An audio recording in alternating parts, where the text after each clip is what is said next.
কাছে হিসাবের জন্য আপনারা আমাকে আবার পুনরুত্থান হতে হবে, হাসর হবে, নাসর হবে, কিয়ামত হবে। সেই সময় আল্লাহ আমাদের রূহগুলোকে হাজির করবেন। সেই রূহগুলোকে আরো অনেক বড় বড় বডির মধ্যে আল্লাহ পাক ঢুকায় দিবেন। আমাদের কারোই এই ছোট্ট ছোট্ট বডি থাকবে না। সেই দিন বডি হবে অনেক বড়, জান্নাতি কিংবা জাহান্নামী। আল্লাহ পাক রব্বুল আলামিন ওখানকার অনুযায়ী আমাদের বডিগুলোকে তৈরি করবেন। বডিগুলো এত বিশাল হবে, এত ব্যাপক হবে, এত ব্যাপক হবে। ও মুসলমান, বিশাল ওই বডিগুলো নিয়ে আপনি আমি সেই দিন আল্লাহ পাকের কাছে যাব। রব তখন আমাদেরকে দলে দলে জান্নাতে ঢুকায় দিবে। কারা কারা জান্নাতে যাইতে রাজি একটু হাত তুলে বলে। ঈমান আমাকে জান্নাতে নিয়ে যাবে। ঈমান আমাকে কোথায় নিবে? জান্নাতে। মুসলমান ভাইরা আমার, ঈমানের বদৌলতে আপনি আমি যখন জান্নাতে যাব, আল্লাহ পাক রব্বুল আলামিন আমাদের চেহারাগুলোকে উজ্জ্বল করে দিবেন। হাস্যোজ্জ্বল চেহারা নিয়ে, আনন্দ চিত্তে, স্পেশাল ফোর্স নিয়ে, স্পেশাল পর্যায়ে, স্পেশালি ভাবে মুমিন মুসলমানেরা, ইমানদারেরা দলে দলে জান্নাতের মধ্যে প্রবেশ করতে থাকবে।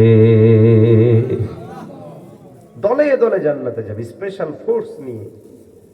আল্লাহ বলেন, ওয়াসিকাল্লাযীনা তাকাউ রাব্বাহুম, আমি ইমানদার যারা আল্লাহকে ভয় করে তাদেরকে আমি রব দলে দলে টেনে আনবো জান্নাতের দিকে। তারাও জান্নাতের দিকে ঢুকতে থাকবে, জান্নাতের দিকে যাইতে থাকবে। হ্যাঁ, জান্নাতের দিকে যখন যাবে তো দুনিয়ার মধ্যে দেখেন না, বসেরা যখন অফিসে ঢোকে, অফিসে ঢোকার সময় অফিসাররা সালাম বস, সালাম বস এরকম করে না, করে না? আমার আল্লাহ যারা জান্নাতে যাবেন জান্নাতীদের জন্য ওই রকম সালামের ব্যবস্থা রাখবেন। তারা বলবে, সালামুন আলাইকুম তিবতুম, আপনাদের উপরে সালাম। অন্য আয়াতে আসবে, ইল্লা কিলান সালামান সালামা। জান্নাত হবে সাউন্ড প্রুফ, ভিন্ন কোনো আওয়াজ থাকবে না। আপনি শুইলেন আর ওইদিকে ক্যান ক্যান ফ্যান ফ্যান ব্যান ব্যান করতেছে, ঘুমে ভাল লাগবে? লাগবে না। এই জন্য ঘুমানোর ক্ষেত্রে স্বাস্থ্যকর ঘুম, নিবিড় প্রশান্তময়, বাড়তি কোনো আওয়াজ নাই, কিচ্ছু নাই।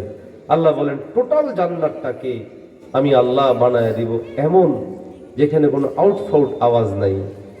সেখানে আওয়াজ শুধু একটাই, তুমি বস, তুমি এখানকার লিডার, তুমি নেতৃত্ব দিবা, যেদিকে যাইবা সালাম, যেদিকে যাইবা সালাম।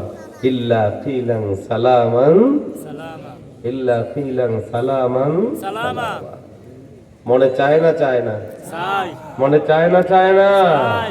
আমাদের বিশ্বাস আল্লাহ আমাদেরকে জান্নাত দিবেনই দিবেন ইনশাআল্লাহ। আল্লাহ কোরআন শরীফে বলে, যারা জান্নাত পাবে